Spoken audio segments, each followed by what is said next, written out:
Over the past 2 years, I've become obsessed in kind of an unhealthy way about how I can use AI in every part of my business. In fact, I'm the CEO of a multi-million-dollar agency, and I've been able to fire my entire marketing staff. It's literally just me and AI. So in this video, I want to help you do it too. Because today, our AI automations do everything. They create our social media content, they write our ads, even deliver the services to our clients, and obviously help us generate more leads and sales than ever before. In this video, I'm gonna break down all of the AI models that we use every single day in our company, and our companies do a combined $1 million every single month. This is not another BS hype video about some new AI software that's gonna manage your life and satisfy your girlfriend.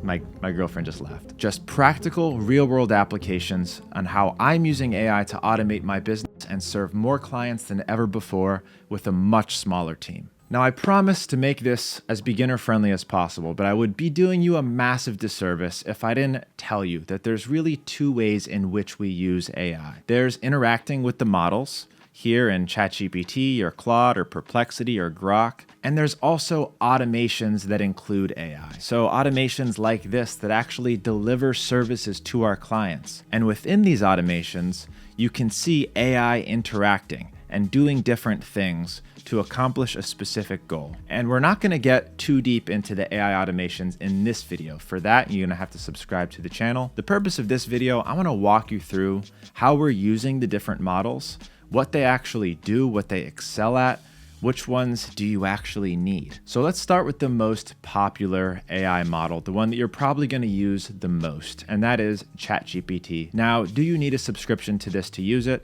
I think there's still a free model, but we do pay the $20 per month, and it is well worth it. We also pay for the API credits. So anytime that we're using any of these models in a no-code automation like this in Make.com or Zapier, it costs API credits, and I'll show you how that works and how to activate that in this video. So first, let's look at ChatGPT. We're going to describe some of the strengths, some of the weaknesses, and then how we're actually interacting with ChatGPT every day. When I'm opening a browser to interact with AI, I'm usually going to ChatGPT, and the reason for that is all of the various tools that are integrated into the platform. So on this left-hand side, you'll see all of these different GPTs. A GPT is like a mini model that you can train to do a specific thing, kind of like pre-prompting. If I had to describe these as anything, prompts that you've already set and trained an AI on how to do something correctly. So let's give you some examples of how I'm using these GPTs. Prompt engineer.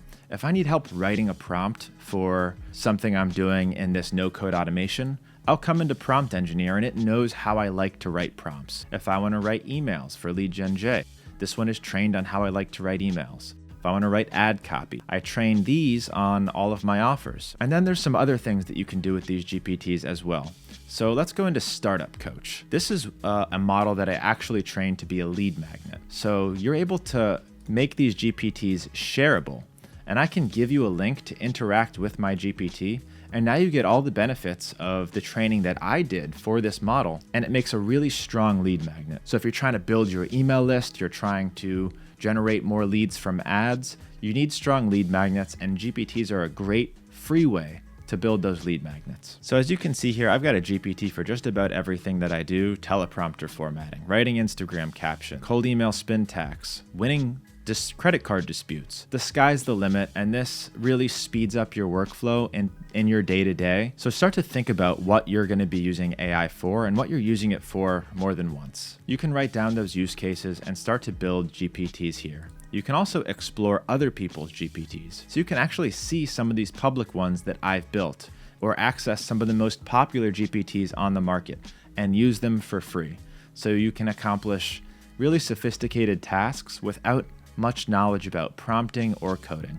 And if you want to create your own GPT, you'll just come into this create box up here and start making your own, or access all your own GPTs. They're just listed here. I use GPTs a lot. I think it's one of ChatGPT's best features, and none of the other models have anything similar. So if this sounds like a use case that you're likely going to be using, I definitely recommend starting to build some of these GPTs or save some of other people's GPTs to use yourself. Now, one thing that you'll learn about AI is that context and prompting are super important if you want to get a good result on what AI spits out. One of the biggest reasons people will claim that AI doesn't work or it gives you trash results is because you don't know how to prompt it and give it the right context. The more that you interact with AI, the better you'll understand how it takes information, processes it, and what it's likely to return for you. And each model's a little bit different. All right, so that's GPTs. Highly recommend using these. They make my daily life a lot easier. The next thing that ChatGPT has that other models don't have are these projects. So I mentioned context. Using context when you're interacting with an AI is going to make your result a lot better. So what do I mean by context? If I'm asking ChatGPT to write a contract for me, maybe write an employment contract, it doesn't know what type of business I'm in. It doesn't even know what location I'm in. All of those are contextual elements. So what a project allows you to do is to give baseline context instructions to the AI model so that anytime you ask it anything or interact with it, it knows all of those base details about you and about your company. And you can upload files and you can give instructions in the prompt. So as you can see in this one, I've got training documents and I've got instructions. So now anytime I have a chat with this ChatGPT model here, it has all of that context already. I don't have to keep giving it additional context. So with those two things alone, GPTs and projects, I think that puts ChatGPT above the other models just in terms of usability and tools. But there's one other factor that we still definitely need to talk about, not just with ChatGPT, but the other models, and that is the different models that you can access through your plan. A lot of times even I'll get paralysis, not knowing which models to choose for which task. And as you start to get more sophisticated with using AI, especially in your no-code automations like this, what you really need to be right, or else there's a high chance of failure. You need to choose the right model or you're going to get a bad result. You really need to understand what each model does and how it works. So at any point, you can come into platform.openai.com and take a look at their newest models and what they do. And anytime a new model is released, I actually like to read about it. I like to know what use cases that model should be used for, what its limitations are, and what its strengths are. But because I use AI every day, I stay relatively on top of this stuff. For you, I'm just going to give you a quick breakdown right now of which models that you should probably be using for normal business tasks. So let's come back into the ChatGPT platform and click this drop down. GPT-4o is the default. It's what it uses for most questions. So anytime you have general inquiries and you're interacting in a general way and you don't need it to do copywriting or give you an output that you're going to use somewhere else, GPT-4o usually gets the job done and it can interact with most of the things that you throw at it. So if I'm in 4o and I want to upload a spreadsheet or drop images in here, it should be able to process those images, read the spreadsheet, interact with those documents in a really robust way. And as you can also see as I hit this drop down, not every model is available with all of the tools. So right now I'm in projects and it's not letting me access O3, it's not letting me access scheduled tasks. For that, I'd have to click into a fresh conversation without any tools. And now I have access to some of these other things. So which models do I actually use every day? Well, GPT 4.5 just came out. And the reason that people are so excited about 4.5 is because for a long time, ChatGPT actually struggled at good human copywriting. I actually couldn't use ChatGPT for most copywriting tasks because it felt robotic. It just wasn't able to produce good marketing copy or good sales copy. For copywriting, there's actually a different model that I use that I'll tell you about in just a second. But GPT 4.5, if you're using ChatGPT for copywriting, this is the one that you should be using. The other exciting thing about 4.5 is its ability to do research. So as you can see, it says research preview. Why I'm so excited about this specifically is in my no-code automation. Previously, ChatGPT couldn't go out and search the internet to get answers for me. However, with 4.5, that's no longer going to be a problem. But mostly, you should be using 4.5 for copywriting, unless you want to use the best model for copywriting, which I'll talk about shortly. If you have more advanced questions, like you need help with coding or a complex math or physics problem, or even you need help with a sheet manipulation, think about using O3. It is better than O1. And it will actually reason through the steps and usually end up giving you the right answer or the better result. versus if you upload a CSV file into 4.0 and you start to tell it to do complex equations and manipulations of the data, you're probably not going to get a good answer. So for that, you should be using O3. I'm not even going to talk about any of these other models right now, 4.0 mini, 4.0, because there's really no reason to interact with them here. There is a use case for using 4.0 mini, and that reason is this. So one of the important things to consider is cost. What is it actually going to run you if you're not interacting with ChatGPT here, but you're interacting with it here, and you're plugging it into all of these automations that are running on autopilot? What's the bill going to be for something like that if it runs 1,000 times a day? Well, you want to check the pricing and figure out what's the bare minimum model that you can use to accomplish a task. So the reason I like to use 4.0 mini, which is listed here, is because it's the cheapest model. So if you have tasks for ChatGPT in one of these automation flows that don't require complex reasoning or copywriting, maybe it just needs to understand some info and give you a simple answer or categorize something. For stuff like that, I like to use 4.0 mini because it's cheap and I don't need a very robust system for that. I just need something simple that gets the job done. So definitely always take price into consideration, and some of them can be significantly more expensive than others. For example, 4.5 preview is significantly more expensive than other models. Now, with all that being said, let me just show you how much I'm actually spending on ChatGPT. So as you can see here, with the amount of AI usage that I have in my business, this really isn't that bad.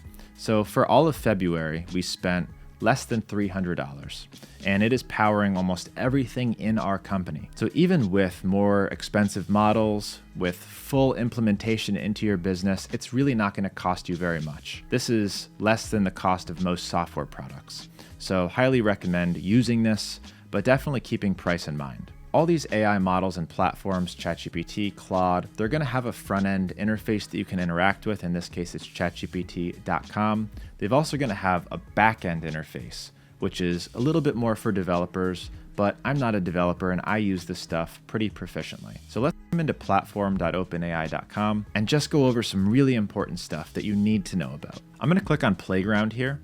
And inside of the playground, we've got something called assistants. This is the only thing inside of the playground that I use consistently. Now, the really cool thing about assistants, and they're kind of like GPTs, but the difference between an assistant and a GPT is that I can interact with the assistants using no-code automation. So just like GPTs, I've got a whole bunch of these built for various use cases. And all of these use cases are for my no-code automation.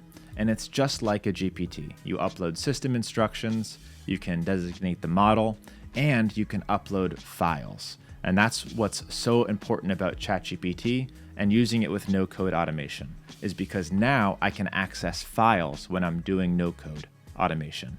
And you do that through assistants. So you'll come here and build one the same way that you would essentially a GPT. And now, when I'm building my no-code, I can just interact with my assistant. I'm not going to walk through building an assistant in this video or building it out in no-code. That's going to be for another video, so make sure that you are subscribed. So those are some of the basics on ChatGPT. Now, where it's really weak is the copywriting. So if you're in a business that needs to write blog articles, write social media descriptions, even write comments for posts, there's a different model that you should be using, and I'm going to tell you about that new model right now. So Claude AI is a product by Anthropic. Anthropic is like OpenAI, and ChatGPT is the OpenAI product. Claude is the Anthropic product. This is the front end in which you interact with it. Now, Claude really excels at two things, but one that's important to you as a business owner, and that is copywriting. It has really organic, natural sounding copy compared to ChatGPT. In fact, when I use ChatGPT to generate copy, even with the best prompts in the world, and then run it through an AI detector, it almost always picks up on some of the AI copy. But if you do the same thing in Claude, you're going to get almost 0% AI. It sounds very human, it sounds very organic, and if you can get good at prompting, Claude is going to write better copy than you will, I guarantee it. Now, Claude just came out with a new model, 3.7 Sonnet. Before that, we were using 3.5. And 3.7 is by far the best copywriting model that I've ever used. It's definitely even better than ChatGPT's newest and most expensive 4.5. Claude Sonnet 3.7 is my go-to for anything that I have to do related to copywriting. It gives me the best result every time and the longest result. One of the historical limitations of using ChatGPT was that it had to chunk the outputs. So you ask for a blog that's 2,000 words, it'll give you like 600 words. And if you want it to go longer, you have to tell it to output in chunks, and it's just like a really dirty solution. The new Claude 3.7 Sonnet can output the entire blog all in one shot, and it'll all be perfect and contextualized and sound like it was written by a human. Some other really cool things about Claude is you can actually choose a style in here and create and edit your own styles. This is kind of like the GPT prompt that you build for future copywriting. So if you want to create and edit a style, you can create a custom style and really just give it a prompt, or even upload something that you've written in the past so that it can learn your style and replicate it for future projects. Now, I told you I would give you practical knowledge, and that's what I'm going to do here. I'm going to be honest with you and tell you that I don't interact with Claude very much here. Where I'm typically interacting with Claude is in this no-code automation.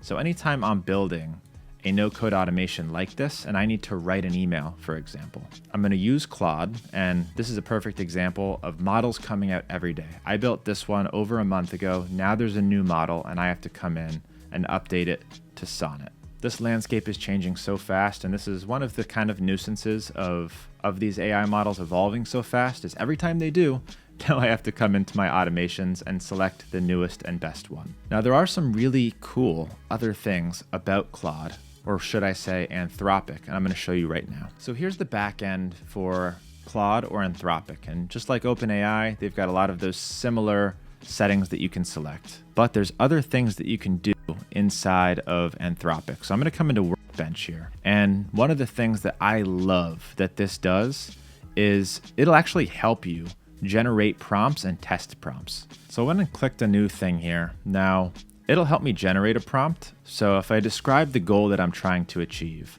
Claude will actually walk me through the steps of building the perfect prompt to achieve that goal. And you can enable thinking or not.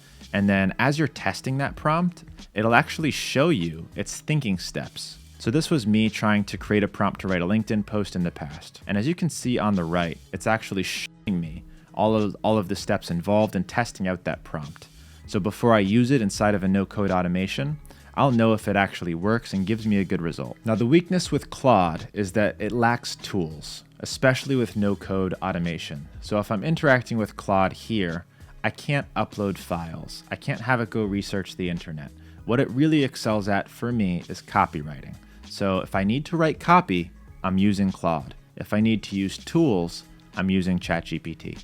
Now, there's another model that I felt deserves a mention, and that is Perplexity.ai. What Perplexity is really good at is searching the internet, not just web links, but actually searching Reddit and YouTube and TikTok and social media links as well to do research and give me an answer. And Perplexity to me is the new Google. This is where I go to get a quick answer on something, because it's not just going to give me the top few search results. It's going to see what people are saying across social media, it's going to see what Google is saying, and then it's going to distill down what seems to be the right answer, and it's going to give me the references if I do want to go to the YouTube video or go to the Reddit link and see what was said. So let's go ahead and ask Perplexity, what is the best AI model for copywriting? And I'm going to configure a few things here. If you click on that web link, right now it's just searching the web.